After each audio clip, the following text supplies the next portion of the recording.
Welcome to The Project Project with Sam and Lewis, the podcast that looks at projects throughout pop culture and history. I'm Sam. And I'm Lewis. And on today's episode, we're going to be talking about Project A, starring Jackie Chan. Yeah, it's the oldest one we've looked at, 1983. Yeah, the other two are Hong fairly Kong martial recently. arts film. Yeah. It was a good little comedy action film, wasn't it? Yeah, it's one of those classic Jackie Chan like slapstick action films. Yeah. Definitely very different to the two we've watched so far. Yeah. Which is, the intention there. But before that, how are you today, Lewis? Yeah, not bad. Spent most of yesterday hungover because again we're still during the Euros and England are now into the final at the time of recording. So yeah, most of my time and focus has been spent on that recently. Understandably, yeah. Some celebrations on the Wednesday night. Yeah. So you watched the film this morning, didn't you? Yeah. I watched it last night. So it's the vibe might be different to previous ones. Hopefully for the best. It means it's fresh in our minds. Yeah, absolutely. Which is quite good. Yeah, good. So first segment then is the Project News segment. Yeah. So I've got a couple of, as always, quickly Googled Project, had a look at the news section and just picked out a couple. So one of them is a 350 million expansion of Aberdeen Harbour, the Aberdeen Harbour project, which looked to be finished next year. It's the largest marine infrastructure project in the UK. Right. So it's a massive upgrade on Aberdeen Harbour. They want space for like cruise ships. It probably improve tourism and stuff. Yeah. There's also lots of renewable energy projects involved in that as well. Right. So it's linked to a little bit like what we were talking about the wind farms. It's not wind farms. They're just making everything kind of green, and everything that's going to be going on there will be green and like clean fuel and stuff. Seems very exciting. It was meant to happen before, but obviously the pandemic pushed it back. As with a lot of projects in general. And the contractor pulled out. But looks like they've got 350 million back in it, and it's going to be completed by next year. Oh, good. So, I'm sure that'd be very exciting for people of Aberdeen. Yeah, if anyone's from Aberdeen listening, feel free to reach out via the socials. We'll plug at the end. Let us know what your opinions are, because we'd like to hear some local thought there. Yeah, it's got a picture like of what it will look like. It's being made deeper and larger, apparently. Wow. I don't know how you make a harbour deeper, but I'm not an engineer, so I imagine diggers is probably some sort of diggers involved. Maybe it's too shallow for like big cruise ships. That's probably exactly what it is. Yeah. So you figure it out by just thinking about it. We're not all looks here. Yeah, we know our engineering. And then the other project I've got here, a bit closer to home, which is a wildlife project to restore habitats across England. Okay. It's restoring a kelp forest off the Sussex coast. Right, okay. Cool. So introducing like wetlands and like beavers and things around Sussex as well. There's 12 new projects that have received funding.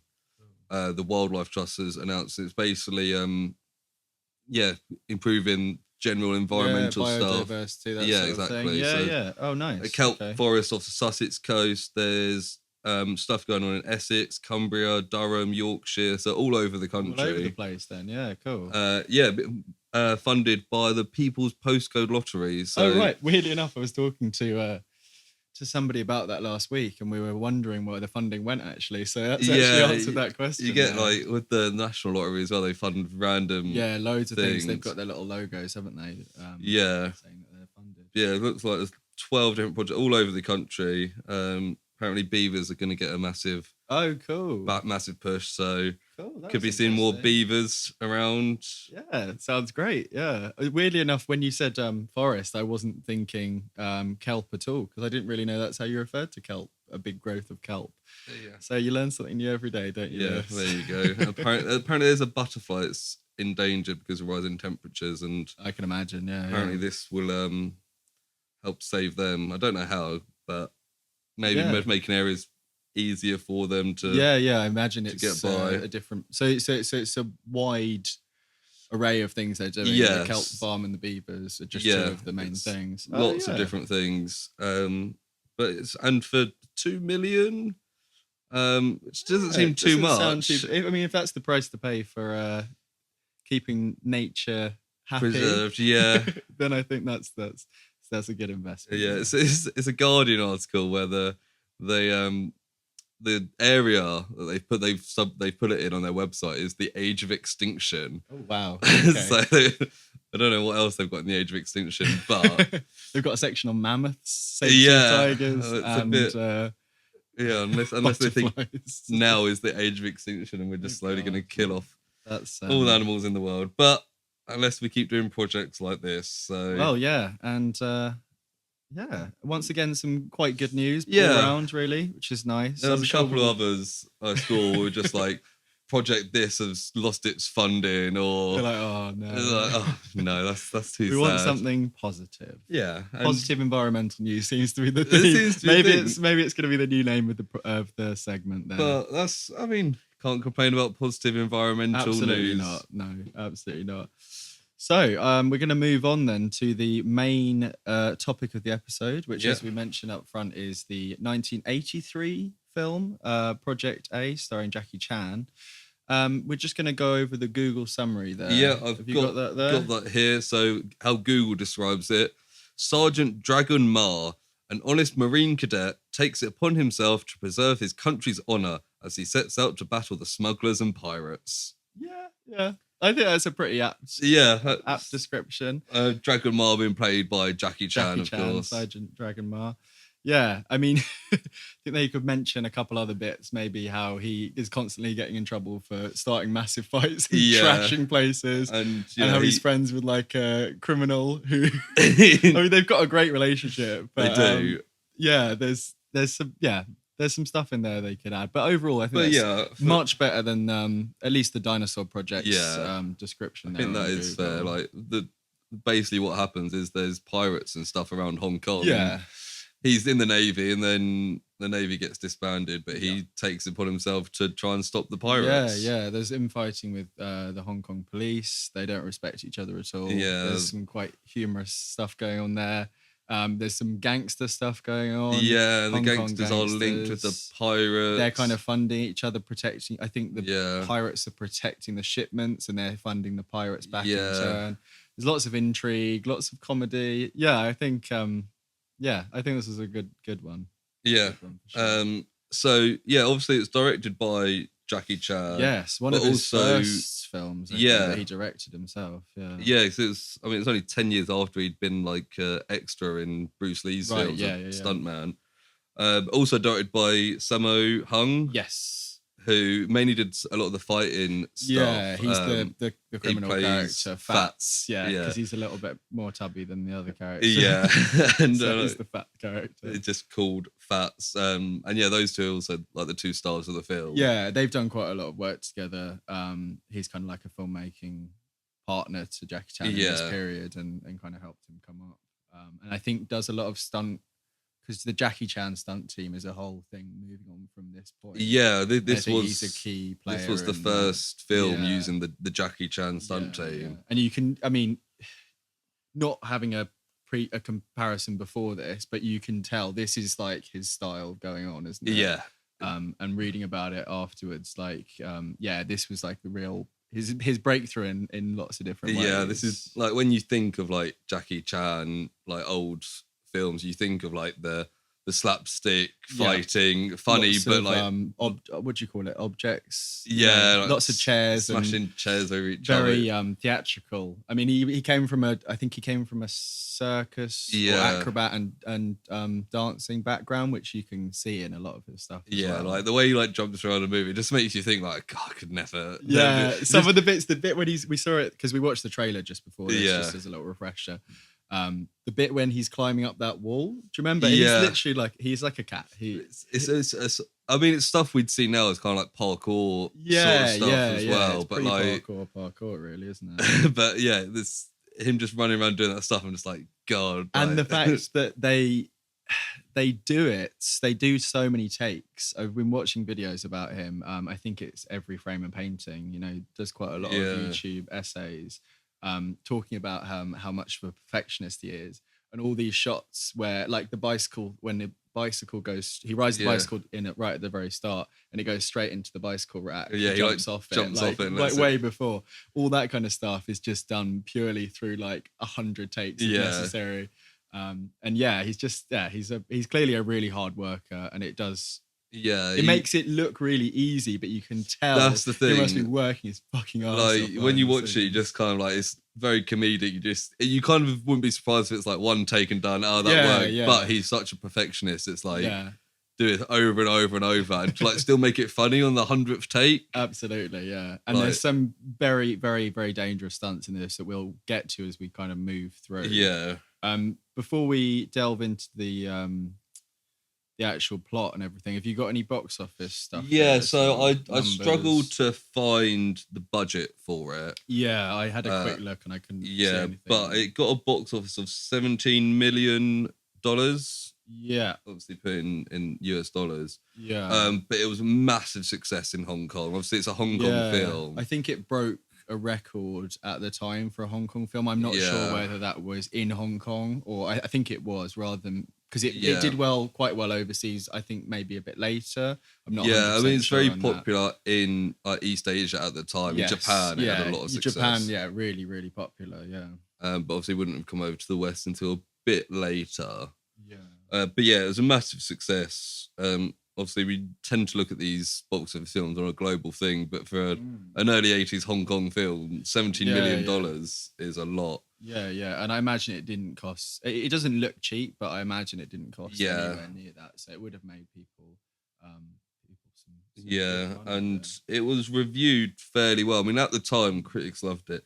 Looking at IMDb and Rotten Tomatoes now, it's got 77% on Rotten Tomatoes, which means 3 or 4 people liked it. Yeah, which is potentially the highest rated we've had so far. Yeah. Project Power is a little bit under that, I think. Yeah, and really Dinosaur Project was definitely lower than that. But and IMDb is 7.4 as well. So again, pretty good. And with like, because it's an aggregator, unless it's like a really, really like critically acclaimed like Oscar film, it's quite hard to get past like 80% or an 8 on IMDb. So it's a really good score for kind of a small Hong Kong film. Yeah. And you can see, like we said, why it kind of set the blueprint for Jackie Chan working onwards here. Yeah.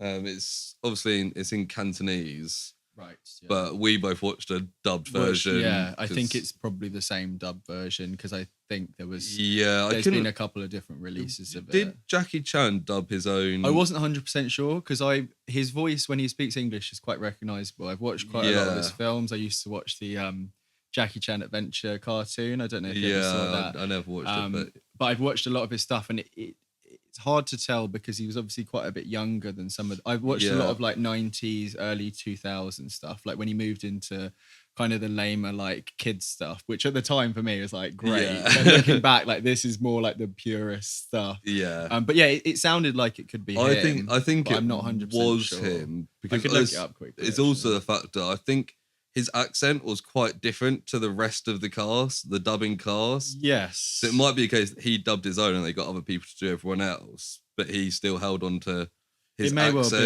be, yeah. I just thought he sounded a bit different, which made me think, actually, I think this is Jackie Chan. I thought it sounded quite like his voice, but as you said, the era that we kind of grew up knowing him for is kind of 15 years after this. Yes, that's right. And people's voice does change with age, and I mean he would have been more exposed, spent more time in the West in America doing stuff as well, so his accent might have developed a bit as well.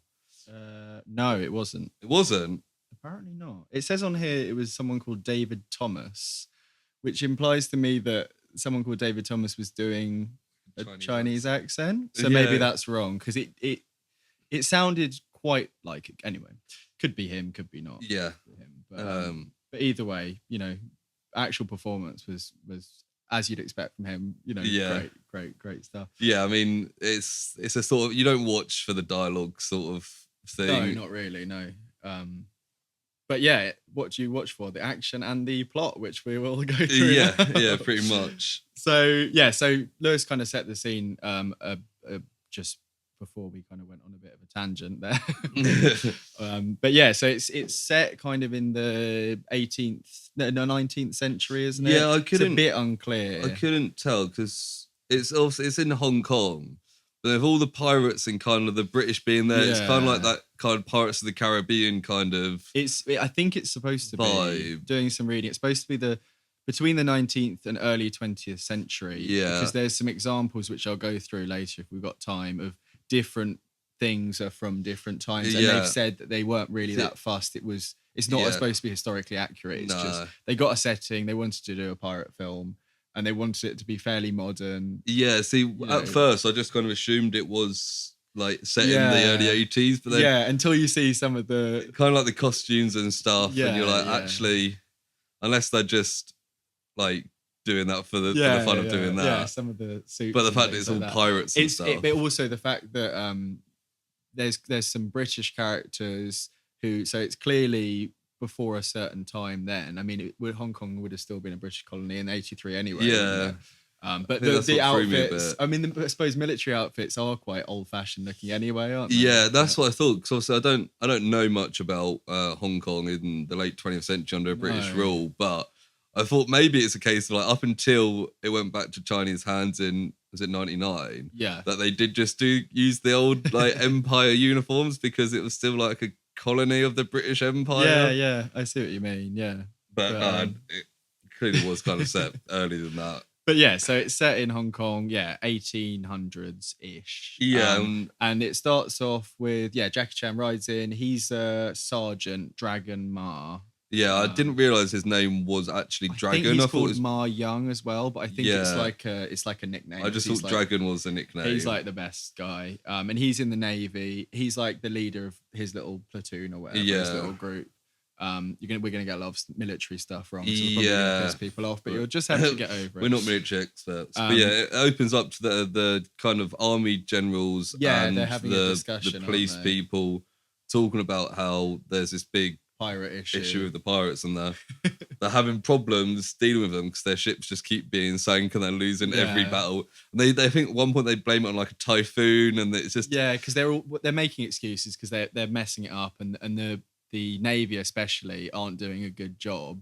And there's this admiral, I imagine he's an admiral character, who I've written down as Sadmiral, because he's always looking so sad, and he's really old. He always looks like he's about to die every time he's on screen, because he's always being like not shouted at, but some of the other generals, the head of the police, is always having a go at him, he's always going, okay. He seems like he's a bit incompetent, but really well liked by the Navy, but also really old. I know they're all quite old, the leaders, but he's definitely, no one seems to respect him. Yeah, and the Navy want more like ammunition is the big thing. They want more ammunition so they can fight the pirates, and the police are just like, you're using up all our ammunition, you're spending all the money, we want a pay rise. And there's a big early conflict between the Hong Kong police and the Navy, and Jackie Chan is at one point sent in to ask for some extra ammo from the chief of police, and he's berating him for not being respectful, and he's taking the piss. Jackie Chan puts his glasses, the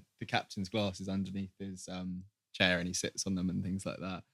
And then one of the big first set pieces is a bar fight between...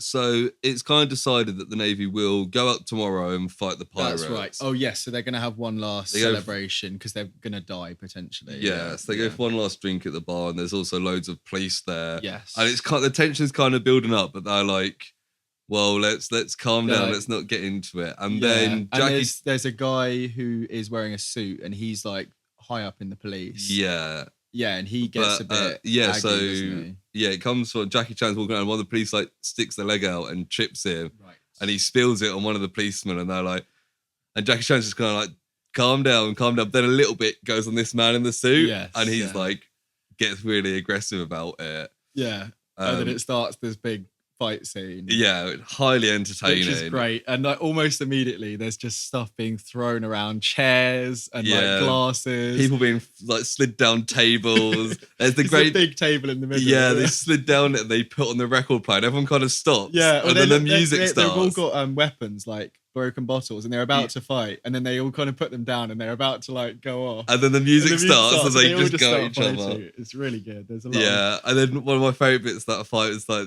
the 4 guys walk in, 2 Navy, 2 police, all good like, friends. Arm in arm, like, yeah, and they see what's going on and they just turn and just start fighting each other. And the other really good bit there is when Jackie Chan and who we later learn I think is the nephew of the chief of police, the guy in the suit, they both hit each other on the back with chairs at the same time, and then they both duck behind a pillar, and then because they're all acting like they're really tough, they duck behind and then they go and start rubbing their backs, and they come back out all tough again. Yeah, there's lots of like people in pain and like lots of stuff like that. There's also those two they fight where it's got the side bit of the bar where it goes up. And that fight and their arms goes down, it comes down. It hits both of their arms. Hits both of their arms. I'm like, oh! Jackie Chan's constantly shaking his hand. Yeah. Like, there's just lots of them going, oh, and holding various body parts. Yeah. And there was another bit that really made me laugh when one of the policemen walks in and he goes, do you know who I am? And everyone goes, yes, sir. And then carries on fighting. I think they pull him into the fight. Yeah. And then I think that ends with... the riot police. The riot police come up and they arrest all the Navy. Yes, yeah. Navy people. Oh yeah, the police chief comes in and shoots up in the air and they arrest everyone. And they're all gonna get. They're all in prison or something. Aren't they? But then the admiral comes and is like, this admiral comes. Yeah, and Jackie Chan's like, oh, I'm sorry. And he's like, don't worry, I would have done the same. There's clearly like this historic rivalry between the two, the police and the Navy. Yeah, it also makes me laugh. It seems like the entire Hong Kong Navy is about like 30 guys. Yeah, like throughout the entire film. Yeah, absolutely. Yeah, I mean Hong Kong's not massive compared to. Some countries. It's just a city, really. But considering it's like an island, isn't it? Yeah. So you'd think that they would have a bit more. Unless they've had loads and loads of people die in fighting the pirates. Or maybe there's British Navy which aren't being involved in this. I think in reality it's probably budget constraints. Yeah, budget constraints for this exactly. They're not paying too much attention to the historical accuracy. But then they go out and prepare for the attack and do all the gun stuff, or they hold it up and then put it on the floor and tap it. And, the marching and stuff. They go through their like mottos. I think, his stunt team trained with real Marine police to give a sense of authenticity. There you go. Yeah, and it does. That's what IMDb says. Yeah, I mean, it's this kind of thing we're used to seeing in like war films now. But I think at the time, especially for a Hong Kong film, I imagine that was quite not groundbreaking, but it was quite impressive. It's a large scale film in a lot of sense, even though we were saying it's not masses of people. It's still a lot to see on one screen doing choreographed things. It's not just doing this for more. Yeah, and then they go down. And 2 of their ships get blown up. Yeah, so they're literally about to go out. Yeah, they're doing their motto. One of it's like keep your mouth shut and all that. Yeah, if you get captured, silence. Yeah. And then the ships blow up. They've only got like 3 ships. They've got 3 ships and 2 of them blow up. And then they're like, oh, okay. I think all of their ships blow up. No, they said 2 of them blow up. So I thought that because then they were like, oh, we'll go out. Because they were already saying it was going to be cramped on 3 ships. Right, okay. And then 2 of them blow up and I was like, it's going to be really cramped if they all go on one but ship. But then they just cancel the plan, don't they? Yeah.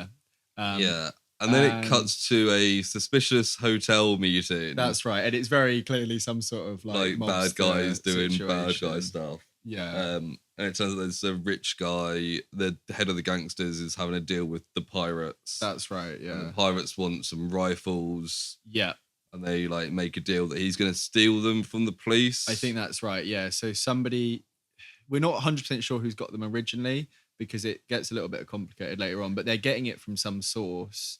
And then the pirates or the gangsters are going to intercept it for the pirates because, as we see later, when the pirates attack, they've all just got like cutlasses and stuff. I don't think they've got any guns in that first pirate attack. Yeah, it's all just and they're dressed like you say, Pirates of the Caribbean, Golden Age of piracy.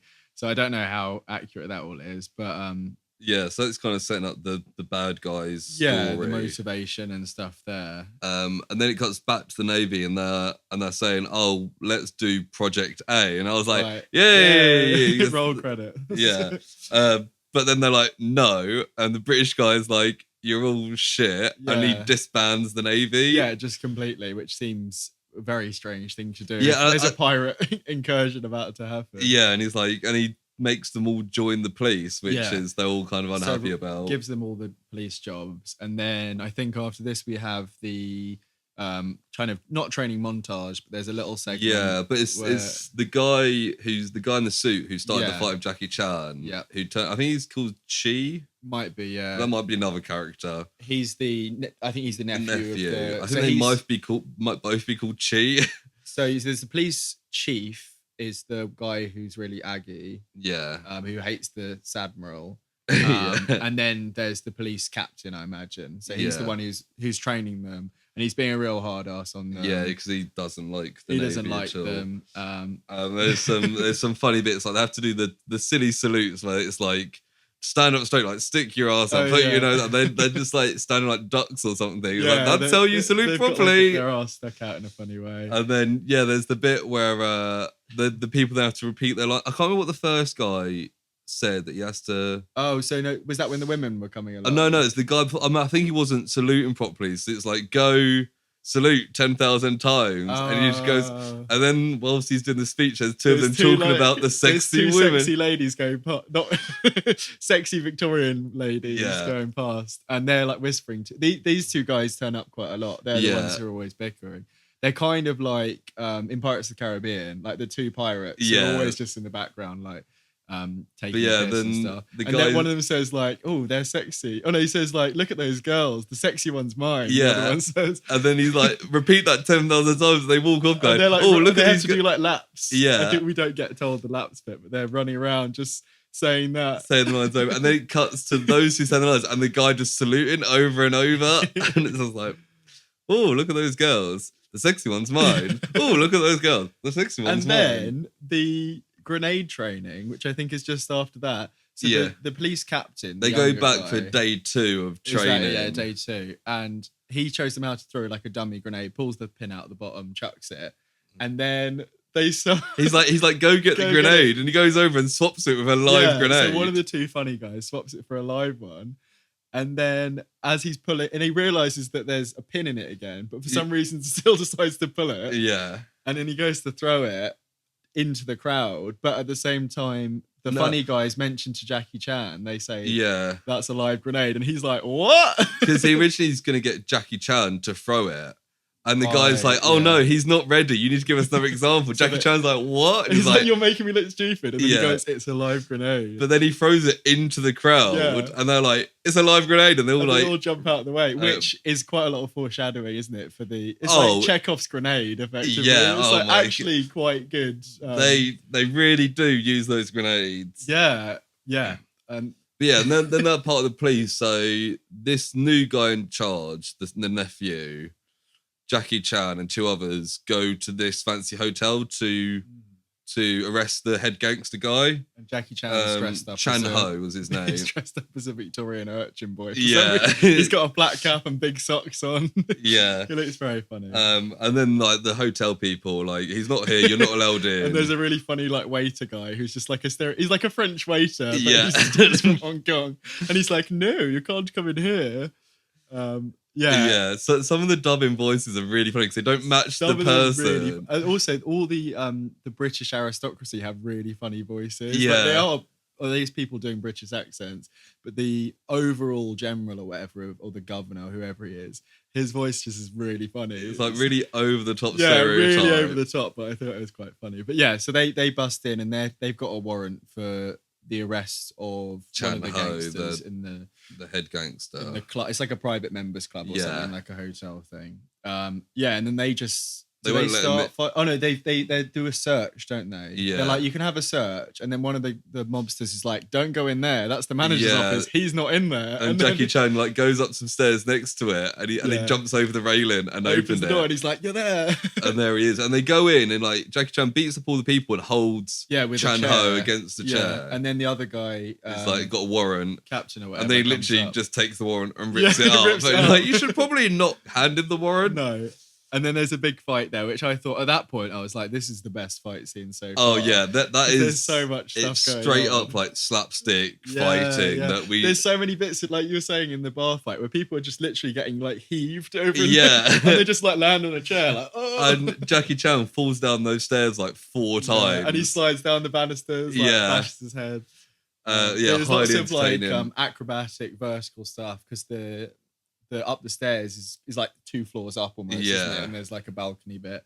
There's lots of good stuff going on there. And then lots of fight, and then the police turn up, and they're like, because they're kind of implied they're either in the pocket of them or like they're at least for some reason don't want them to get along. They don't want them to cause too much fuss. The head of police starts taking instructions from the guy running the hotel. He's like, they've come in and you need to get rid of them. He's like, okay, get rid of you. Yeah, and he's like, We've come here to arrest him. He's literally there. And he's like, you've got no evidence. He's there. It's like, we just arrested him. This is what I was saying about Jackie Chan constantly getting in trouble for like fights and breaking stuff. And then he's like, I'll never be a policeman. And just gives up being a policeman. I literally wrote it down because the delivery of that line is so funny. I'll never become a policeman. It's very like Troy McClure, like Planet of the Apes. But then, he gives over his badge. But then he does that. But then immediately, runs like escapes them and goes up. Yeah, immediately goes up and beats other people, gets Chan Ho again and throws him off the balcony. They have a fight with some sort of candelabra type thing. Yeah. Which is pretty good. And then he just chucks him right off the balcony. You just see this stuntman. And he throws there and he's like, there you go, arrest him, and then like walks out and it's like, and we're like, nice. Okay, yeah.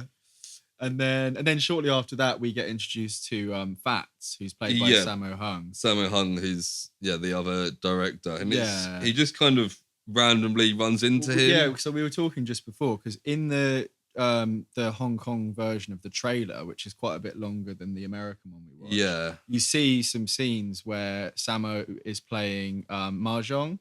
Yeah, and one of the trivia bits I found was that.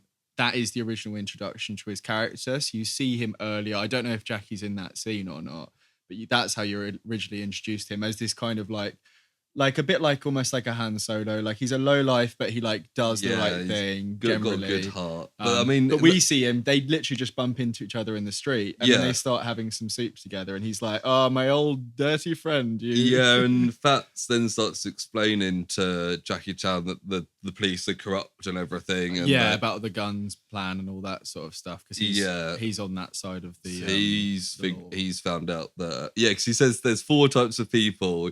Poor, rich, thieves, and police. And he's like, I'm not poor. Oh no, it's like, I don't want to be poor. I can't be rich. They won't let me in the police, so I have to be a thief. I don't remember that bit. Fair enough.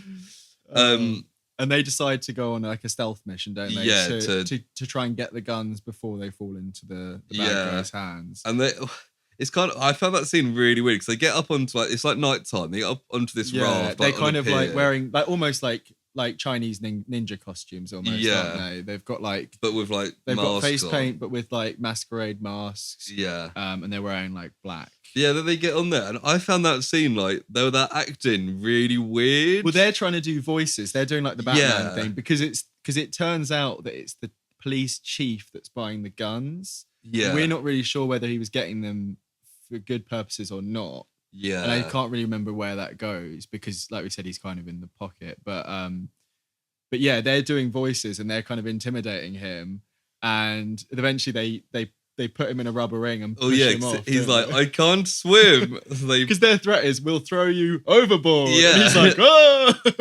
Like, just swim back up. Yeah. Especially like there's quite a lot of water around in this film. You feel like you probably would. They put a ring around him and push him in the water, and then they take the guns. They take all the guns. It just kind of cuts to them like having all the guns. And the weird bit that I was going to mention there is that there's a load of Australian like military there. Did you see that? No, So there's a really just before I think they push off the little raft thing that they're on. Yeah. There's a load of guys in like, you know, the classic like with the hats with the half folded bit. Yeah. And there's like a dub that's like, oh crikey, we gotta get and then they're just not in it. They all point their guns as if they're gonna fire at them. Yeah. Do you remember there's a couple of military bits? Yeah, like I went back because I was like, what?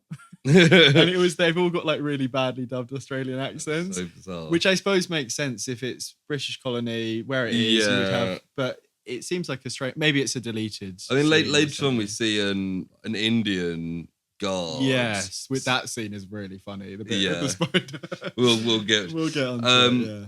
Yeah, and then they hide the rifles in a log. Yes, and put a little red flag in it. There's like a hollowed log, and they put all the crates in there, and then they nail it shut. Yeah, and then put a red flag on so they can find it. Because it's some sort of timber yard type situation where they're all floating in like a little bay. And then it gets them coming back, and there's literally like a 1 second shot of Jackie Chan getting out the bath. Yeah, so which seems really random. It's really weirdly cut, but I think so. They've gone back, and it's like the next day or whatever, or it's that. Yeah, it must be the next morning, and Jackie overhears Fats like double crossing him effectively. Yeah. He's telling somebody it's where like the gangsters. He's telling the gangsters where the guns are, so he was going to sell them on anyway. That was his original plan, kind of thing. And then there's that weird shot of him getting out of the bath, and then Jackie Chan tells the police, he's like, Fats.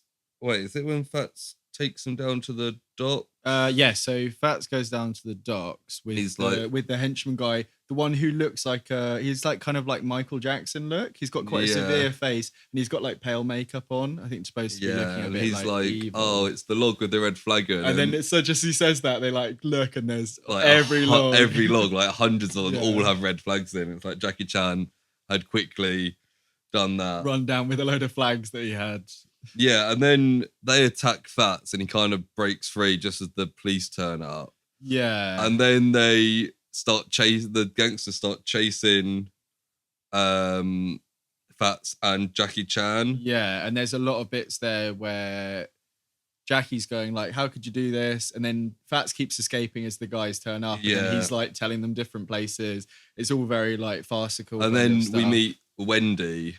Yes, who turns out is the Admiral's daughter. Yeah, but he's close with Jackie Chan. Even though she's like his she's like a granddaughter age, but yeah, and then there's lots of chasing like this. Like we'll go through it. This next chasing bit goes on for like 15 minutes. I didn't make many notes here because it goes through. There's the bike bit. There's the clock tower. There's a lot of good stuff. And they're captured by the gangsters, and then they get away, and then they're captured again, and they get away, and then the police capture them, and they get away, and then the police capture them again and handcuffs them to the pole, and then goes away, and then the gangsters find him. So yeah, there's lots of fun. The bits on the bike are funny, and he kind of uses the bike as a weapon. Yeah, because they're in a little alleyway, so he kind of jumps up and swings it ahead of him, like with his legs on the sides and stuff. Yeah, and there's also that funny bit as well, where he then goes to jump on the bike, and the seats come off, and he goes, "Oh!" Like the pole's gone up his bum. Like shoved up his ass. Yeah, very funny. Yeah, and he kind of loses, and then reunites Fats. There's a really funny bit where he's with Wendy, is she called? The lady. And he's like, take off your dress, and she's like, what? And then he puts it on a mannequin and straps to his back and starts running, and almost immediately one of the henchmen pulls the head off the mannequin and carries on running anyway. And he's just like, it's really like awkward running. Yeah, I think actually we might have moved stuff around, but it's a very long sequence that kind of culminates with they're cornered by the gangsters, but Jackie Chan sees the police down the alley, and he's like, "Oh, Chi, it's me, come and arrest me," and walks through them, and they arrest him, but then they see something else, and they're like, "Oh, you're gonna have to stay here," and handcuffs him to the pole, the flagpole, and they go off, and he's like, "You can't just leave me here. The gangsters are gonna get me."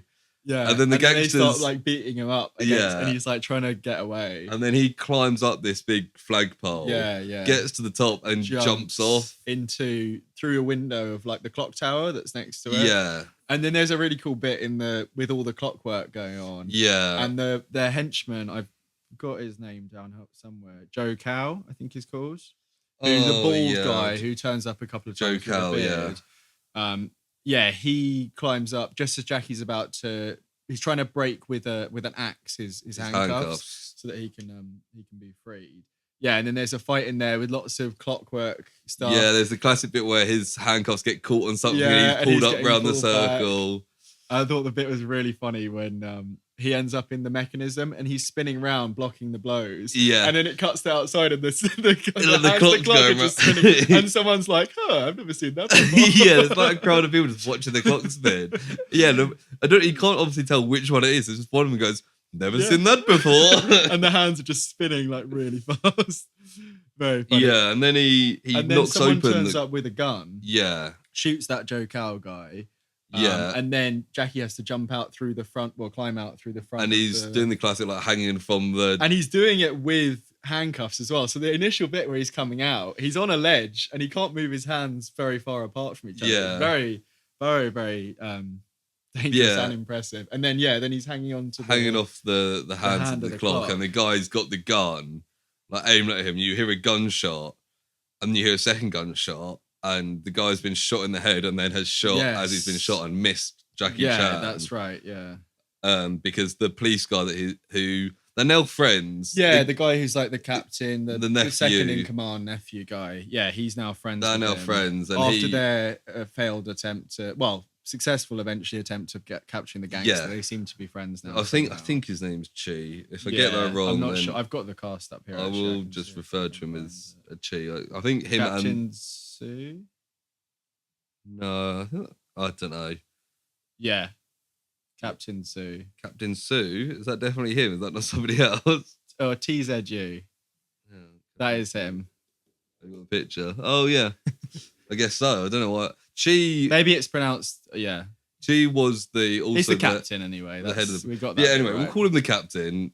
Yeah. Yeah, the Jackie Chan falls from the thing. Yeah, through two awnings. Yeah. And just... and then it hits the ground. And you see two different takes of it as well, because it repeats it again. Yeah. And I think on both takes, he lands almost head first in the ground. And it's like a 50-foot And it's drop. It's a real stunt that he did. And I was looking at some trivia afterwards. And apparently, according to... I think it was in one of his autobiographies... He literally held on until he lost his grip because it was so scary. So he just got up there, held on. I mean, the awnings do break a bit of the fall, but he doesn't slow down too much. And then he has to get straight up again because they then drag him off. Yeah, his friends then grab him because the gangsters are around, so they need to get him away to safety. Yeah. And then that's the end of that really long sequence. Yeah, there was another bit in the middle that I just wanted to go back to when we lose Fats and Wendy for a bit. Yeah. And then Jackie just finds them like ordering food at like a cafe. Oh, yeah. And then he's like, what are you doing? And they're just like having a meal. And that's the bit they cycle through and the bike nearly cycles. Yeah. And then there's a great bit with table legs where they're both hitting people with, or chair legs. Yeah. Fats and Jackie are both. Yeah, and there's a bit where they're taking the piss out of the military thing, like stand up, head straight, back straight, and they do that like double hit on their head. Yeah, but they are very good together. Very good. Combo. And the choreography, coordination, like it's like it kind of goes without saying. It's fantastic dance routine. It's absolutely insane. Yeah, and then there's also that bit in the chase as well where Wendy goes up on up a hill and he goes down a hill and gets cornered. And he runs up. He runs up the little, like a cat. He climbs up a wall. There must be little tiny cracks for him to grip onto or something. It's like what they called where it's like those game shows where it's like the Insane Warrior where they have to do like Ninja Warrior. Yeah. And there's a bit at the end where they have to like run up a wall. Like more than 45 degrees, but not quite straight up. Yeah. Like and he just runs up it and grabs Wendy's hand who then pulls him up because apparently Wendy's quite strong as well. Yeah, then the next bit we see is the British ship. Yeah, so this is when we first see the pirates, which is about probably halfway through the film, do you think? Yeah, probably nearing that. Yeah, and then we see they're all kind of, what are they, having some kind of pleasure cruise out in the bay and the pirates are all hidden behind yes, what's it called? The sail. The sail. There's two little boats turn up. I think we only see one at first, but it turns out there's another one. And I think the captain guy is like, the British captain is like, oh, it's just a merchant vessel or something. Yeah, because there's just like 3 people left on the boat who are just kind of like, they're just waving, like, hello. And then as they get closer, the sail drops and they fall onto the boat, and it's just like a rush. It as like a boarding thing, don't they? And there's just masses of pirates all dressed up like Pirates of the Caribbean, like extras. And it kind of gets to the point where they've all been taken apart from the rear admiral, who's got like a gun, who's pointing at the leader. Yeah, because we see the leader, who's Pirate Lord Sam something, Samo. Sam Powell. Sam Powell, yeah, that's it. I can't find it in here. Yeah. But yeah, Sam Powell, who looks pretty cool. He's got a massive forehead. A massive forehead with like a bandana across it. Not a bandana, like a headband. Yeah. Who's quite a cool character. Yeah. But yeah, then he's aiming that gun for ages. And then it's also the bit where Sam Powell grabs the woman and pulls her close, opens her top, and like has a look down her top, and then like pushes her away. Yeah, we think we saw that in the trailer, didn't we? Yeah. Like, so Sam Powell's a bit of a perv as well. All's while the rear admiral's pointing a gun at his head. Yeah, and then what does he do with he disarms him in like a really like flashy way. Yeah. Like he just kind of pushes the gun, or he kind of distracts the rear admiral somehow, pushes the gun away, and then just points it at him. Yeah. And then they've captured them. All those British people are then taken as hostages. Yes. And then that's kind of the driving force for the next part of the film, isn't it? Yeah. It's like it then goes to the same people at the start of the film, like the head of the British people, the Navy, not the Navy because they've now been disbanded. But the police people. Yeah. And I think I think they refer to him as the governor or something. The guy who's like, he looks like he's like a general. He's a British guy. He's got all the medals. He's quite old. He's very posh. Yeah. Posh I imagine he's like the Empire's like chosen man to be in charge of Hong Kong, essentially. And then all the while, Jackie Chan's hiding in the chimney or something, isn't he? Yeah, he climbs in through the chimney. He's got all soot on him. And then this is the bit we were talking about with the Indian guard outside. Yeah. And the spider, because there's a spider crawling on his face. And he's trying to keep he's kind of like shutting his eyes, trying to like move. And he's doing that, like doing weird faces. I don't know why he can't use his hand at that point. I don't know either. I don't know if I think maybe he's holding onto like an awning that's covering him or something. But then the Indian and then he manages guard to get it off his face. But for some, and then he carries on doing the faces. The Indian guard like spots him, so he decides to carry on pulling the weird faces. So he's like almost half winking, half like screwing his face up. And the Indian guard's just going like, huh? Yeah. And I think he's about to raise the alarm, then somebody else comes along. He's like, the captain then turns up. And he's like, don't look in the window. And we go, okay. I thought it was very funny, but I'm not really sure. And then the British guy steps out of this meeting, and he's having a meeting with one of the gangsters. Yes, and then they kind of agree. He kind of gives in a little bit. Yeah, I think he agrees to. He's like making. He agrees to release a load of his men because he says my men have been wrongfully imprisoned, and he says yes, we can take those. And I think he's going to give him the guns. He's going to give him the guns, which we now know are still missing. Or they might have been found in the meantime. No, Jackie Chan told the police. He said it's the one without the red flag. One without the red flag. Yeah, that's right. So they've got the guns. He's going to release people, give him the guns in exchange for the hostages coming out. Right. And then Jackie Chan, he finds Jackie Chan trying to climb back up. He makes a noise or something. And then he pulls out a gun and he's like, who are you? Who are you? And Jackie Chan's like, you're like a coward. Well, originally he's being respectful and he's like, I'm so-and-so, Captain Dragon, Sergeant Dragon. From ex-Navy, ex-police, whatever, and then he starts just laying into him. And he's like, "You're morally corrupt. You're a coward." And then he has to go at him, but then he convinces him to use Project A. It's not mentioned as Project A, but he's like, he does say. Yeah, he says right as it cuts away. I think he's like, we've got a Project A or something like that. I'm pretty sure. But yeah, after berating the governor or whatever, he convinces him to use his plan to go save the hostages. That's right. The governor is quite easily convinced by this guy he's just found climbing up the chimney. Yeah, it's the classic. We were talking about it in Project Power last week. It's whenever there's like a rogue policeman or whatever, and the plot needs them to convince someone of something. The other person seems to just go, "Yep, okay, sounds good to me. I mean, I don't even know you, or I know you, and I know you're a bad guy." Or a dodgy policeman. To move the plot. But then, they said, right, we're going to go. We don't know what the plan is at this point. But no, and it's quite a complicated, sneaky plan. It's not really a naval plan at all. It's more of a police plan. I don't really know. But the first step is to reintroduce the Navy. Yes, they get the Navy back together. And the sergeant has a new outfit. He looks like he's been promoted to like admiral. Jackie Chan, yeah. Is he? Because then he goes to the admiral and asks him. He's like, we're ready for your orders or whatever." And they all, because he all marches up. He's got this. And they give him like the Navy flag to put back up on the flag. And then someone sees it coming up, and they're like, "Look, the Navy are back." But then he says, so he asks him what the first steps are. So I imagine that Project A must be kept under wraps. Maybe the admiral is the one who knows. But then before the plan goes into action, they've kidnapped. Well, I think that's the first part of the plan. The first part, they kidnapped him. And they do a whole good cop, bad cop thing. Well, the bit with the carriages is quite funny because I think is it Wendy that they get? Yeah. So the admiral puts his daughter. Yeah. In the clutches of the gangster. And she's like seducing him. She's like seducing him. And then his bodyguards keep coming in because there's knocking around because they're like having a bit of like hanky-panky. And they come in and they're like, "Are you okay, boss?" And he's like, "Don't come in unless I tell you to." And then they put another carriage up, the good guys, and put they like sneak a board in, across. and then they start like beating him up, and then obviously the carriage is shaking around, and they're like, "Oh!"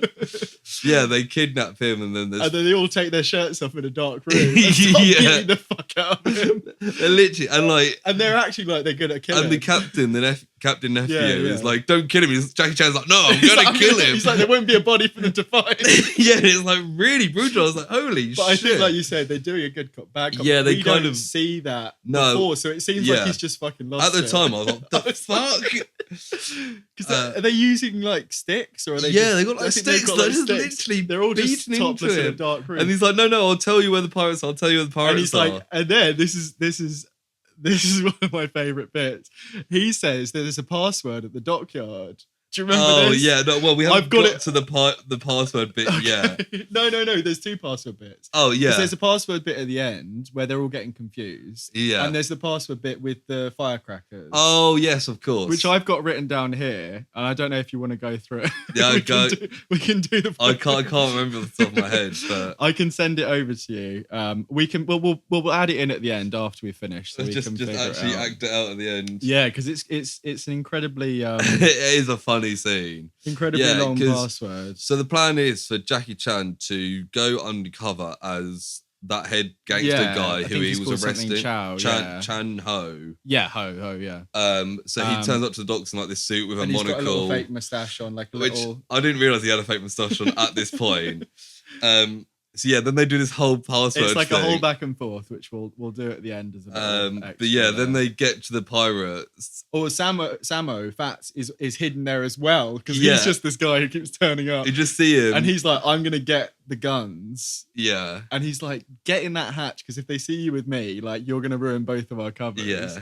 And then Jackie's got a messenger bird hidden in his top hat, which he sends off, I guess, with the location. He must write it down. Yeah, he puts a little piece of paper on it. Yeah, and throws it out the window of the boat. And there's it's very Pirates of the Caribbean at that point. They go into this like pirate island. It's very like Tortuga or something like that.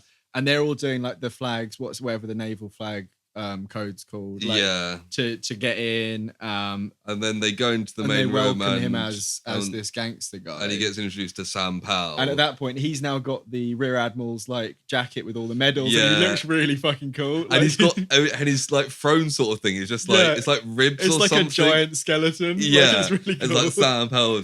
And whilst this is happening, he's being introduced to Sam Powell, and having a good chat. Yes. The police and the Navy are secretly appearing. Yeah, so the bird, I assume, has got them. And then as night falls, they're all wearing their black like outfits. And they've all got their at least two grenades. At least two grenades I think they're all supposed to have two, but there's a bit later on. And then there's another. So then Jackie Chan goes out to find them. Yeah. And there's a whole bit where it's just like, every time somebody appears, they're like, "What's the password?" And they don't know, and they just fight. And Jackie beats up the captain because he doesn't realise who he is. And there's lots. And he says, the nephew at some point comes across, or one of them comes across Fats, and he says password, and he says beats me, and he's like, I guess that's the password. And then he says it to Jackie later, and he goes, "That's not the password," and beats him up. And then there's another one. He's like, "I guess that's the password," and then he gets beaten up again. He's like, "I don't know what the password is." Captain guy just keeps getting beaten up all the time, and eventually they reunite with Jackie reunites with everyone. Apart from the captain, because he realised gone. Yeah, he's stolen some stuff. He's stolen some treasure because he pretended to be a pirate, and he was finds out where tasked with putting was. the guns away, and he's actually putting the treasure. So instead of guns, he takes some treasure chests. Yeah, and then he puts him on a boat, doesn't he? Yeah, he puts him on a boat to escape. Yeah, and then they decide to go take over the prison bit. Yeah, because Jackie's found out. And there's a really funny bit where Jackie Chan's walking down dressed as Chan Hoster, and there's two people walking behind him. Yeah, he's like, we've got to do this right. We've got one chance. So he approached them as if he can't see behind them, and these people directly in front of him. And it's like, I don't think that would quite. It looks like quite a cartoon thing. Really. Like a roadrunner. And then he says, "There's nothing in my arms," and he puts his arms up, and it's like a Shiva. No, it's the 6 arms thing. Yeah, and then they beat up the guards. Yeah, and he's like, "Let them out at 9:05." Yes. And then he goes back to the party because there's a whole party going on meet with Sam Powell. And he then wants to create a distraction until 9:05. Yeah. So he's like, whoever can beat Sam Powell arm wrestling gets my gold watch. Well, initially, Sam Powell says, "Let's get the British women up to dance," and he's like, "No." And that's how he comes up with the gold watch idea, arm wrestling, which obviously gets everyone looking in the centre. Yeah, which is really good. And meanwhile, the hostages then sneak past them at the back. And at the same time, Fats is loading his treasure onto the thing, and he sees Joe Cow, the bald guy who got shot earlier. Yeah, he's being welcomed. The guy in the clock tower. The clock tower guy, yeah, and he's being welcomed on, and Fats obviously realizes, wait, this guy, he recognizes Jackie. Yeah, so he goes. So he has this like moral dilemma, and this is like his. He runs over to the Navy people, gets beaten up, and they're like, "Oh no, wait, that's Fats." And he explains to them that Joe Cow is there. So Fats. The nephew and one of the two funny ones. Yeah, they have like a whole thing. They had this really like emotional thing of like, I may never come back. Like, tell my mother. Tell my mother that her son is proud. But then it kind of cuts into a joke, and he's like, "I'll do anything for you." He's like, "Do you want to swap places?" And he's like, "No." It's like it's built off this really kind of emotional thing, and it kind of ends with a joke. But yeah, then Joe Kettle appears at the party. Oh, that bit was really and Sam Powell is like, "Oh, come meet Chan Ho." And he's trying to keep Jackie Chan. Oh no, and then he hugs him so that he can't see his face.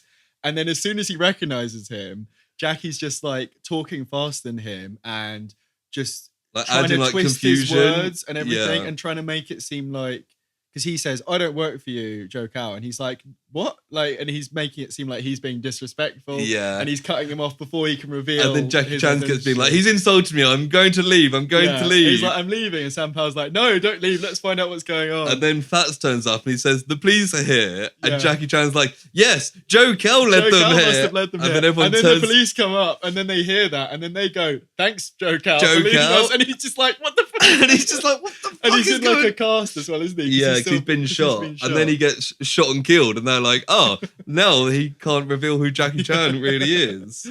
And there's some bit where someone, I can't remember who it is, I think Sam Powell says to him, "Oh, I think you're a fake," and you're like, "Okay, he's on the right, like he's bought the story." Yeah, and then he gets shot. And then it's just I think his name's Jaws, the one of the funny guys that comes. I think he's called Jaws. Make me think of James Bond.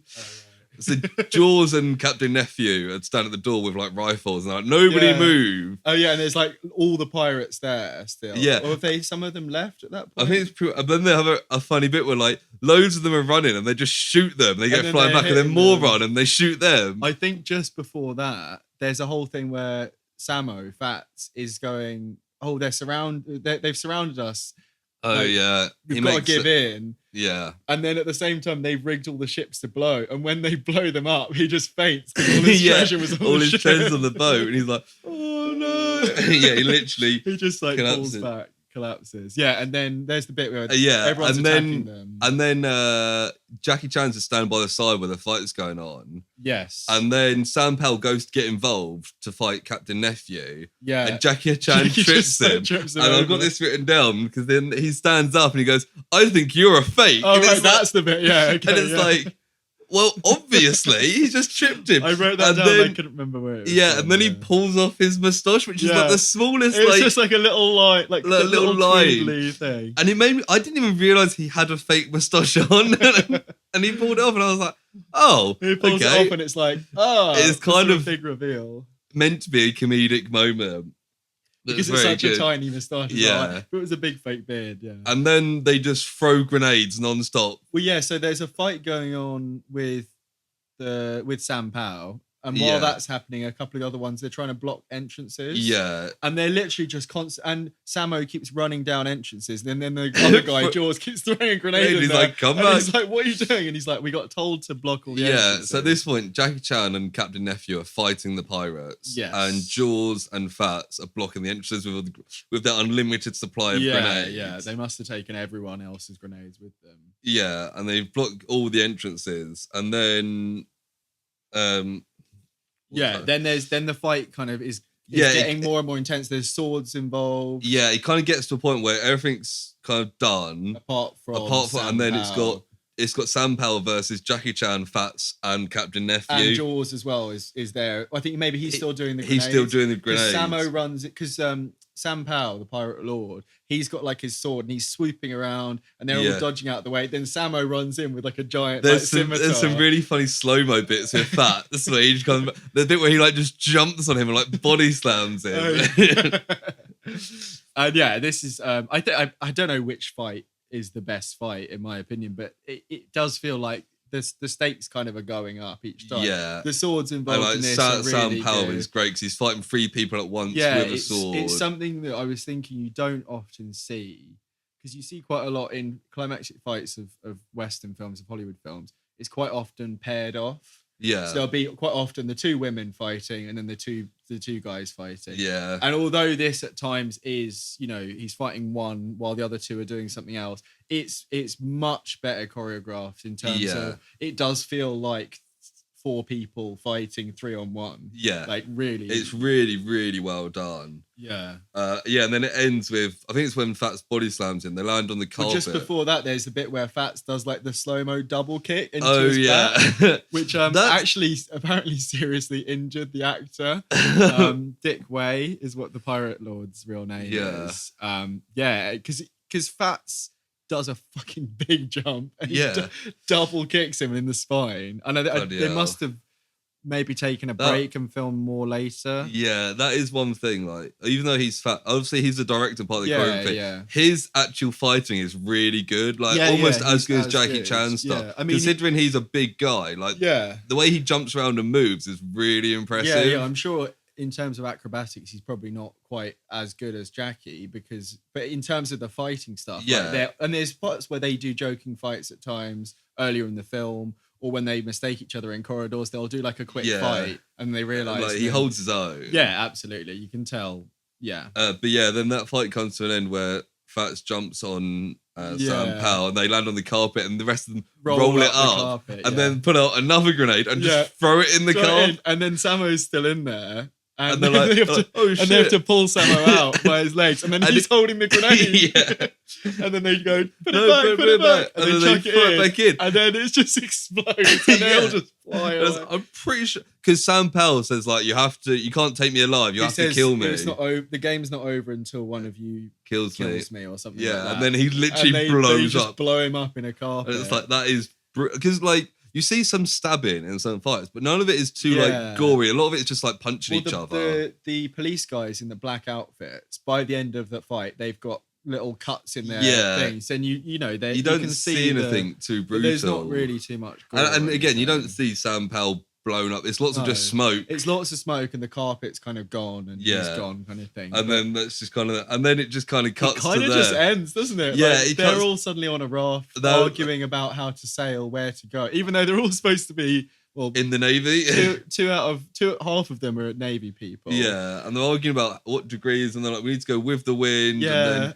And then against the wind, and then it zooms out, and then they're just on a raft, and all the pirates tied up behind them. There's like the 30 pirates just in the water, like almost in a big net kind of thing. Yeah, and then the credits just come up. And then credits roll, and the music. I thought it was like music from like Top Gun or something, like an American like cool like spy film. It just keeps going. I'm just like, yeah. Cool. Yeah, I mean, quite a sudden ending, but yeah, so that is the film. I think we haven't really spoken enough about the fighting because I'm by no means an expert on like that fighting style or Jackie Chan himself, but the fighting is obviously the main selling point for the film. And it is really good. It's really, really good. Like you said, it's like dance choreography. Yeah, is how good fight scenes are done, and like it looks really cool. Yeah, like, it really every does. Fight scene is really cool. And I went back, so I watched it last night, and then when doing a bit of research, just watching some, bits of behind the scenes and stuff, I came across like a 10-12 minute compilation of all the main fight scenes, and I watched it again, and like it was one of those things where you kind of notice bits that you didn't before because there is so much going on.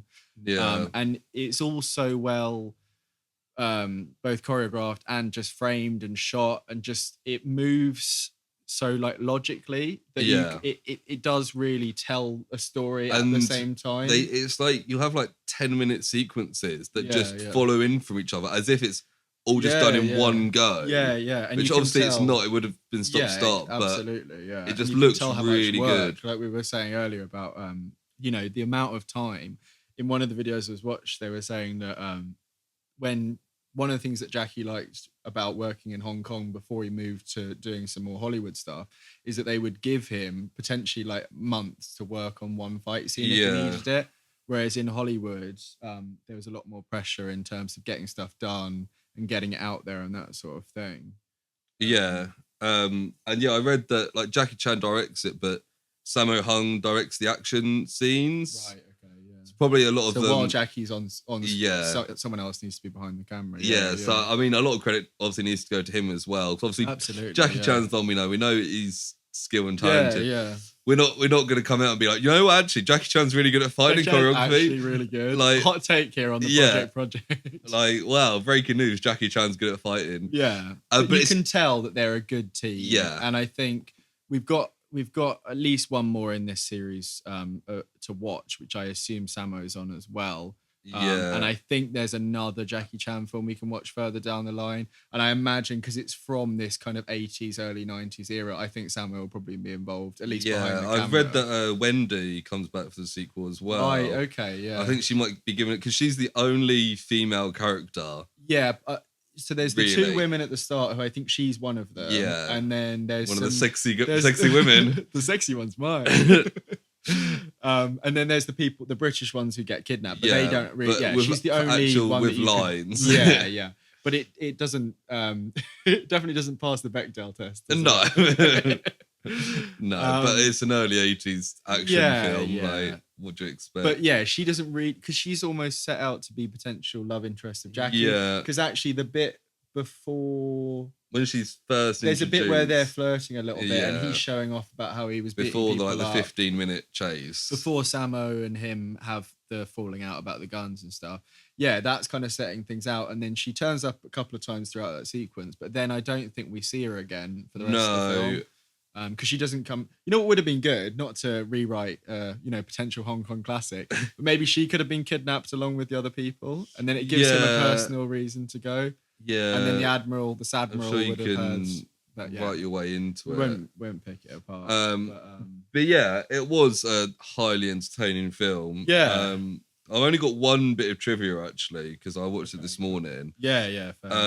Was that the film, as we said, was popular in Japan. It was particularly really liked by the Japanese Emperor Showa. I saw this. And to the point where he was quite insistent on a sequel being made and was one of the reasons they ended up making Project A2 because Emperor Showa really liked this film. I saw that. Jackie didn't have any intention of making a sequel, even with the success, I think, the immediate success. But in Japan, it was very popular. And actually, one of the other things that I noticed, in the Japanese version, which I found the credits on YouTube, it has bloopers behind it because that was a thing that was very popular in Japan. The bloopers over the credits sort of thing. Although they're not really the kind of bloopers that you'd expect. It's kind of failed stunts. It's more like, it's like a a reel of Jackie Chan getting hurt in the background. Yeah. It's not really that funny, to be honest. But apparently that was what was popular in Japan at the time. So Yeah.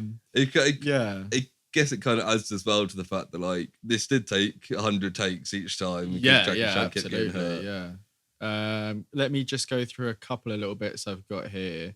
One of the interesting facts or trivia that I saw there was that it was Danny Trejo's first film debut because he does the English voice of Sam Pow. Really? Yeah, which is great. Bloody hell! Because I thought, right, I kind of recognise when that you started voice. saying that, I was like, I feel like I would have seen Danny Trejo first film in this. debut. You know what I mean? It was apparently his feature film debut as a English voice dub. So weird. And you can hear it if you go back, because I went back and listened to a clip. But he doesn't sound quite as gravelly because it's 1983. Yeah. I don't know quite when it came out in the US. It might have been a year or two later. But yeah, I thought that was really interesting because I know that he was quite involved in lots of. He had quite a criminal background before he moved into filmmaking. Yeah. So I don't know when that was. If that was in the 70s, and then by the mid 80s he'd gone straight. But yeah, that's so bizarre. Little fact there. He also like he's always kind of played like that kind of Mexican gangster. Yeah, and you can imagine him playing Sam Pow in a Western version of it, or yeah. But I just assumed that they kind of got either classic American actors or like maybe even Chinese actors. I guess English. because it was just a little part, and he was probably just looking for work at the time. I imagine so. That's so funny. I'll have to go back and listen to that and see if I can recognise it. There's a whole thing about when they were filming the bicycle sequence. Apparently, E.T. was playing at the local cinema, and I don't know if they'd watched the trailer or if it was just because there's a bike on the poster. But apparently, Jackie Chan halted filming to go watch the bicycle chase scene because he didn't want his film to be too similar. And then after watching the film, Chan became more confident, realizing the audience doesn't really care much about such a minor detail, only in watching the film and having a good time. Yeah, I mean, they are very different bike I guess scenes. because they were coming out within a few years of each other. Steven Spielberg, he thought, I don't want to accidentally rip off something else. Yeah. But yeah, I would say I probably funny. prefer the bike chase in Project A than it's more. I mean, it's funnier. It's much funnier for sure.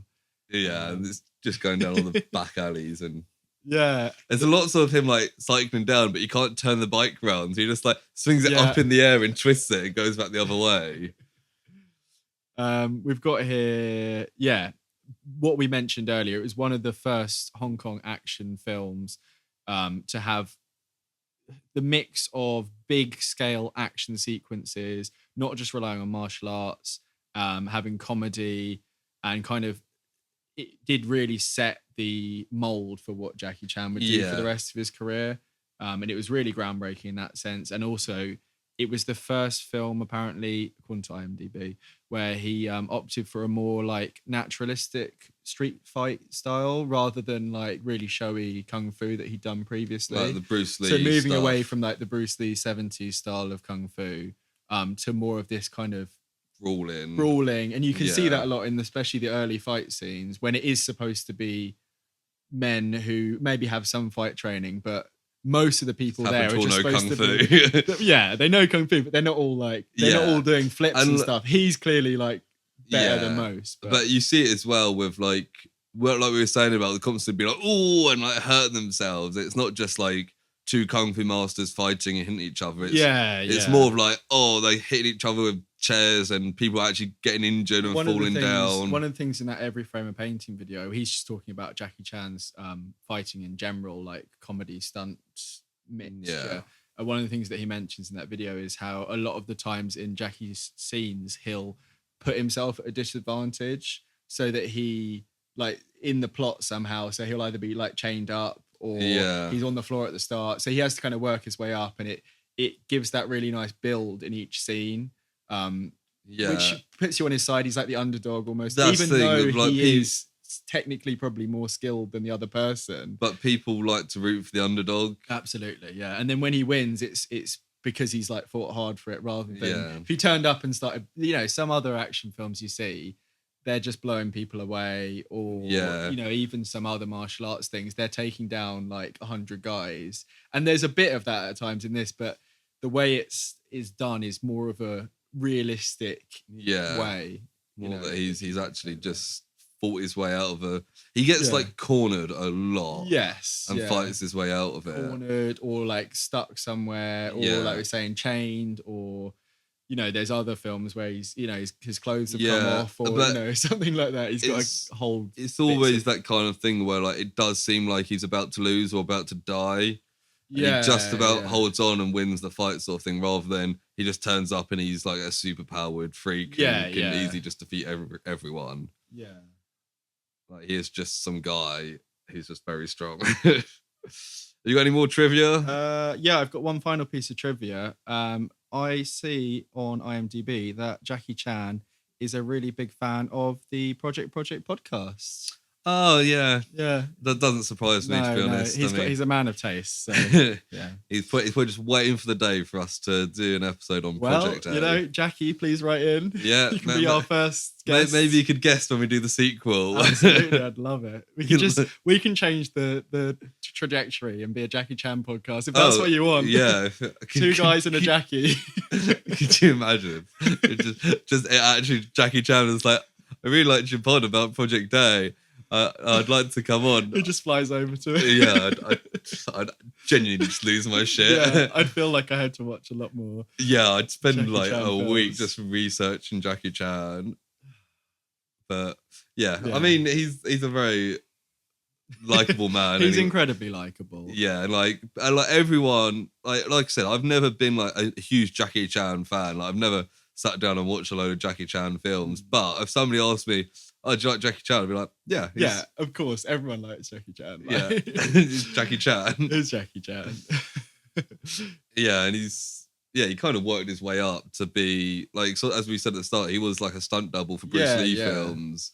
I mean, who's to say if Bruce Lee hadn't died when he did, he hadn't had a tragic death, they might both be making films together still. I mean, Jackie Chan might not have even gone down the path he did. It might only be because of, But I mean, Bruce Lee definitely kind of set the path for Jackie Chan's success. And the fact is, he's made he's forged his own path. And it is this unique. And he's less like serious than Bruce Lee. Absolutely, yeah. Like he's kind of taken that and he's like, actually, we can have fun with this as well. Yeah. And that like is very like slapstick, whilst also being extremely good choreographed fights.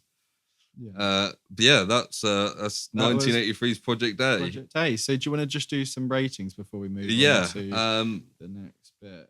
So what did you reckon? See, I'm leaning towards like an 8. Yeah, that's kind of what I was thinking. Because like at the end, like there is some bits that drag a bit, like that 15-minute chase scene, and the plot isn't like the most original or fantastic. It jumps around a bit, but that's not what you're there for. No, and having said that, certain things like the grenade stuff and certain other things are kind of foreshadowed and played through. Yeah, it's not written fights first necessarily. No, the plot is there. Yeah, but it's just a bit all over the place. A little bit clunky, but like it's well written, and at the end of the day, it's thoroughly enjoyable. Like it's like a Godzilla. You don't go to see a Godzilla film for the plot. You go to see a giant monster fighting other. And if the plot's good, it will supplement it. Yeah, and you'll come away thinking, that's really good. So like, an 80s Jackie Chan film, you go to see these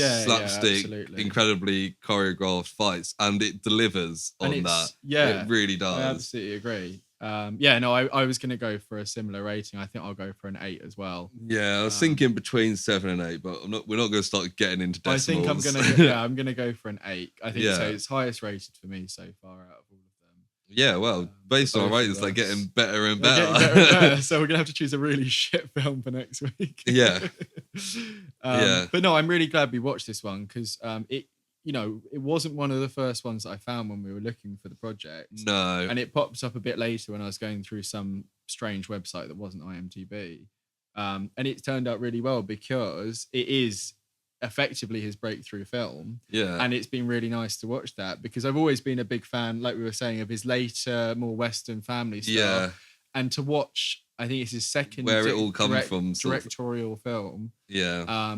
And the one that really put him on the map for a lot of people. So I mean, it did make me really like. I'm really looking forward to when we sit down and watch the sequel. Yeah, we'll give it a little bit of time. Yeah, down the line. But it's also made me think, like, actually, maybe I should just watch some more like 80s Jackie Chan films. Because when watching some of the behind the scenes and watching that Every Frame of Painting video, there's loads of ones that you see clips of and that are name drops. And there's.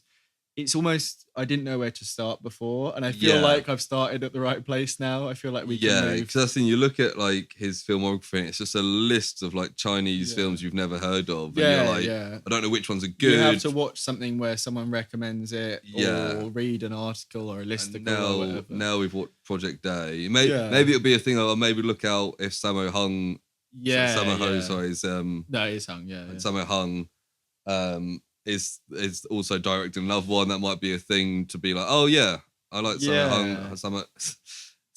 There's another as well. So just watch that one. Jackie. There's another one. I can't find it on this list here, but there is another one with Jackie Chan that's not Project A2, Project S, which is 93, which I think is the third one in the Police Story series. And Police Story is his big late 80s, early 90s series. So that'll probably be stepped up. It'll be much more modern than this. So I don't know if before we watch Project S, if it's worth us both watching the Police Story films before. Maybe. I imagine so, because we can kind of combine them a little bit, focus on the S one. But, or maybe we could do a thing where one of us watches them and the other one doesn't. Yeah, just to see if we've got that mix. But yeah, that'll be further down the line, probably a good amount of episodes later. But yeah, so eights across the board there. Yeah, good work, Jackie. Yeah, well done. And don't know what we'll be doing next, but I hope it's well. So we'll pick a lesser one just because I did enjoy watching the Dinosaur Project. Yeah, we'll do a funny one. So into the next section of the show is personal projects. Yeah, we talk about what we've been watching, what we've been up to, what we're planning on doing. Yeah. So, what have you been up to? What have I been up to? Not much, really. I can't think of much. I've been watching. Me and Amy have been watching Too Hot to Handle season 2, which is quite a terrible Love Island ripoff. But no, it's quite entertaining. It's a load of people who all think they're going to go on an island and have sex, and then they're told that they're not allowed to. And if they do anything inappropriate, they have to. They get money knocked off their total. Yeah, I think it's quite funny. It's quite short. It's on Netflix. It's 10 episodes of about 40 minutes each, and it's quite nice trash TV. I've never watched any stuff like Love Island or anything personally, so it's kind of original for me. And we've been watching a bit of that. Watched the whole first season of an anime, My Hero Academia. Good. Pretty good. Yeah, it's like a superhero school. Bit like Sky High. Did you ever watch that? Nope. No. Like a superhero, like X-Men, but like more jokey. It's good stuff. And I can't think of anything else. What about yourself? Yeah, I mean, I was back at work this week, obviously. Yes. As I mentioned last week, of being off from being at the hospital, back at work this week. Been dealing with a lot of stuff there, which I won't go into on the pod, but other stuff which taken up a lot of time. And then obviously the football's been on, so a lot of focus has been on that. Quite a lot. Aside from that, I've been watching through Breaking Bad again. Yeah, you mentioned. Because I was just on Netflix looking something to watch, and I realised I hadn't watched I'd been watching Better Call Saul and not finished it. Or not got up to date. So I started watching that again, but I watched like an episode and then I think I fell asleep. It was after work one day. This is a sign. And no, I just I woke up and I was like, you know what, actually I just prefer to watch Breaking Bad. Yeah. I like Christine was like, are you rewatching Breaking Bad again? I was like, it's only like... How many times have you watched it then? It's only like the third time I've watched it. Only the third or fourth or fifth. No, it's the third time. So I watched it So the first time round, we watched it before El Camino came out. Right. Okay. I never got around to doing that. No. Yeah. So then I just watched it. So probably third then. Yeah, and I didn't have work yesterday, so I just watched quite a lot of it. I'm into season 3. Yeah. And like, it is just really good. It is really incredibly well written. Again, it's not gonna be a hot take to say Breaking Bad is good. Full of them today. Yeah. But yeah, no, it is. I'm now at the bit where Spoilers for Breaking Bad. Oh yeah, the last episode was Fly. Oh yeah. Weirdly enough, which we were talking about last week because we had 2 flies in the room while we were recording. Yeah, so it's the Ryan Johnson directed episode. Right. Okay. Yeah. What fly it is? Yeah. Cool. Which makes sense considering it's very Marmite and people hate it. Low key. Yeah. Almost like a bottle episode. Well, it is absolutely a bottle episode. And people either hate it or love it, like a lot of Ryan Johnson stuff. Yeah. Yeah, so it's kind of that point of them working in the lab. Right, okay, yeah. But yeah, it's obviously really good. It's Breaking Bad. Good. I'll probably watch El Camino at the end of it and then carry on with Better Call Saul. Nice. Yeah. Have you it did make me laugh. It does have that classic thing of in America, everything's like blue and light. And as soon as in Mexico, it's all orange. And it's like, orange, yellow. You're in Mexico because everything's orange. I think that was one of the things one of the times that it kind of got people's attention. Yeah. And there's loads of jokes about it. It's like Eastern Europe is like grey. Yeah. It's like you step over the Mexican border and suddenly everything turns orange. Sure there's some sketches about that. Yeah. I was going to say, have you watched any Loki at all? No, I still I've watched that first episode, but haven't. Right, okay, yeah. Yeah. The last one's out next Wednesday, so you've got a bit to, just binge it. I got home the other day and Christina was watching what was she watching? We then watched Infinity War. I think she might have started to watch Infinity War. Right, okay, yeah. And then we just sat and watched that. And I was like, you know what? It's really good. I haven't watched it. Another hot take. The best-selling film of all time is actually good. Podcast name to Hot Takes. Hot Takes. Yeah, it's. Yeah, so we'll probably watch. No, really, I would recommend it. I mean, I'm not sure where it's going, and obviously the endings of these series, the Disney Plus ones, have been a little bit mixed. Yeah, I don't know if you finished Falcon and the Winter Soldier. Yeah, you did. Yeah. I mean, I think maybe people's hopes were getting up a bit for both of them. Yeah, and this one, there's potential for some big stuff. Right, and without going into it, the last few episodes, there has been a lot of crazy stuff happen, but I think maybe it's going to do the classic, tone it down a bit at the end, have a bit more of a low-key episode at the end, which I'm absolutely fine with, but also the prospect of some of these new bigger villains potentially coming in is exciting, even if it's just whatever you call it, signpost for future films. Yeah, I mean, like Thanos was introduced way earlier than Infinity War. So if it's going the way I think it is, I wouldn't be surprised if it's a little tease rather than the introduction of a character, because they doing that in the last episode of a series is a bit of a weird thing to do unless someone turns out to be the villain all along. Yeah, a la WandaVision spoilers. But the other thing is we were going to see Black Widow yesterday, weren't we? Yeah. We had to move some plans around. So I think by next recording, we'll probably both have seen that. Yeah. So maybe do a little spoiler chat at the end of that. It could fall under personal projects. That's what I mean. Yeah. Have a little spoiler chat at the end there. If anyone's interested. By the time this comes out, it might be, a couple of weeks out or so. Yeah, I imagine a lot of people would have watched it anyway. But, I'm sure you want to hear 2 white guys talking about Marvel films. Yeah, who brings more hot takes. Yeah, bring something new to the podcasting world. 2 young white guys talking about Marvel.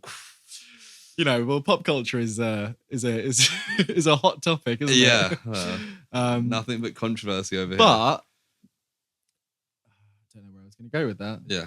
But I'm sure if you're listening this far in the episodes, you're here for a reason. And that reason is either you can't find the remote to turn off your podcast, or you're actually enjoying it. Maybe you're a guard at Guantanamo Bay and coming up with new techniques. New techniques of interrogating your prisoners. So I think on that happy note, I think we're just we're going to there. wrap things up there. So if you do want to reach us, if you are Jackie Chan and you want to guest on our podcast, you can reach us, Jackie, at theprojectprojectpod@gmail.com. Our Facebook and Instagram is theprojectprojectpod, and Twitter is @thatprojectpods. We will see you all next week, where we will be talking about something drastically different, hopefully. Yeah, certainly will. And I'm Sam. I'm Lewis. And good night. Thanks for stopping by. Ahoy, sailing alone. Pontoy Island. Why should I be? The fireworks. How do you fire them? Gunpowder on top, saltpeter all round. Yep, any ships at sea? 6 sampans all lined up. Give us a name. You're just a tiller boy. There's no need to give you a name. I'm coming aboard. Excellent.